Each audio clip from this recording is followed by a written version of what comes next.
I called this the lick of the century. Back in the day, if you couldn't do this, you were nothing.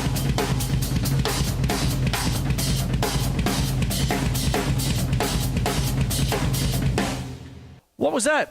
That was the lick of the century, most popularly known as the John Bonham Classic, okay? Now, essentially what that is, if we're going to talk drums real quick here, is right, left foot, like that.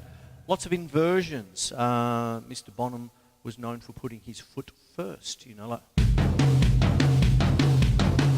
that kind of a thing there. But what goes on is there's an interesting little thing that I want to sort of talk about with this, in the sense that one of the things that often happens is that you'll get the lick of the century without the hi-hat. Now the hi-hat is the most important thing to this, and I'm going to show you why over a little bit of time here. Because if you pump that, for this, pump it away. For this, I'm lifting my heel off the pedal a little bit and just getting that going. And so it's not splash, splash, splash, splash. Okay? And what goes on then is that I actually do a thing that is in my book, or books that I've written over the years, called a reverse two feel. Now, when we talk about a two feel, that's sort of like Pink Panther, you know, like da-dum, da-dum, da-dum, da-dum, like, and it's just 1, 2, 3, 4, 1, 2, 3, 4. Now, on a sideways note, there's a bit of doof happening there, because you can have like,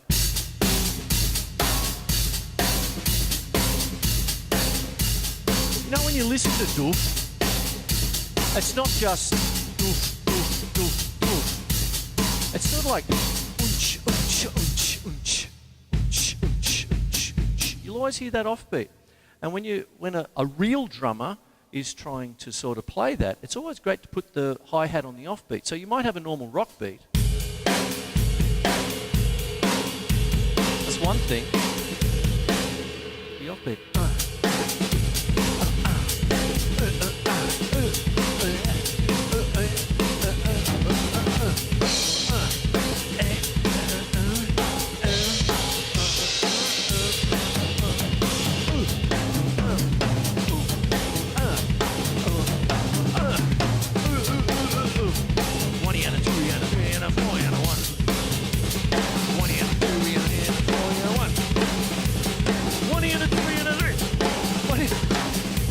What happened to bottom?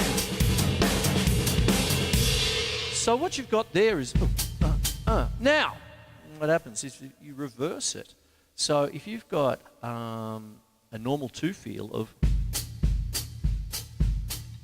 put it back to front, you get if you do that.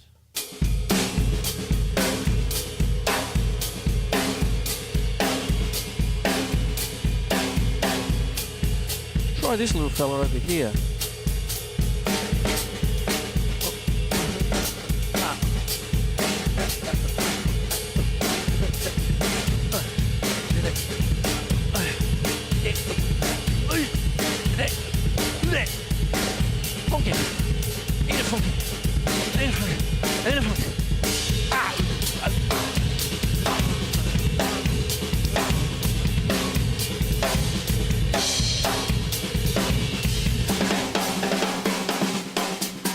Then, I'm coming back to Bonham.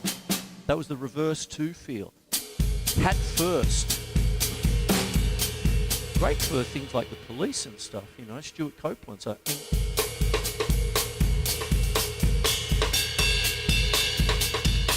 2, and 4, and 1, and 2, and 4, and 1, and 2, and backwards. So the bass drum is always on the ends, you see. So that's a reverse two feel. Now, back to Bonham. Okay, so if I've got this going as quavers, half a beat each, so you've got 1 and 2 and 3 and 4 and 1 and 2 and 3 and 4 and then put the bass drum in between as a reverse two feel. Put the floor tom in. Look at what I got. Put in the left hand.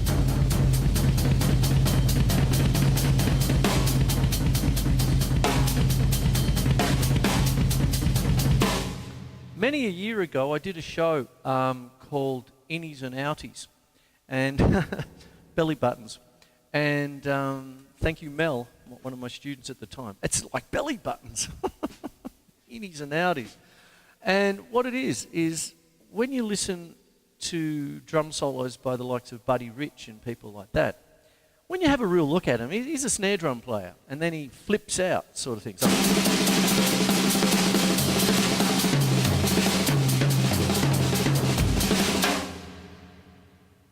he's an innie, right? Because he starts in and flips out.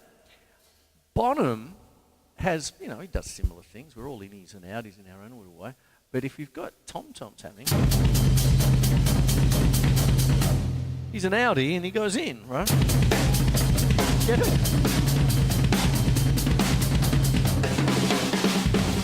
Hey!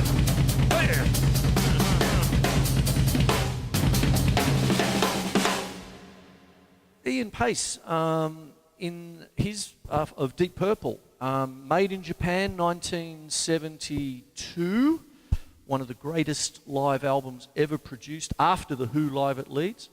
What happens is he has a little lick for his thing, for his great solo, and I've got the vinyl, so it's on side 2, and it's the Mule, and he's got this in and out thing with his bass drum. So he's got you can hear the hi-hat going.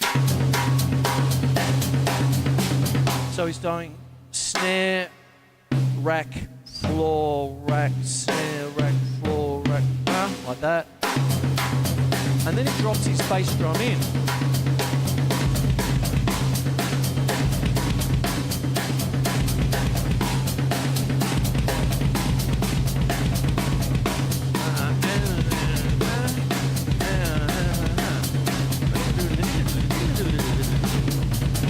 And there's a backbeat there.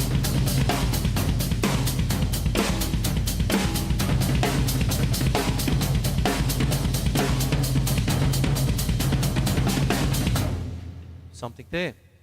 Back after the break, hey?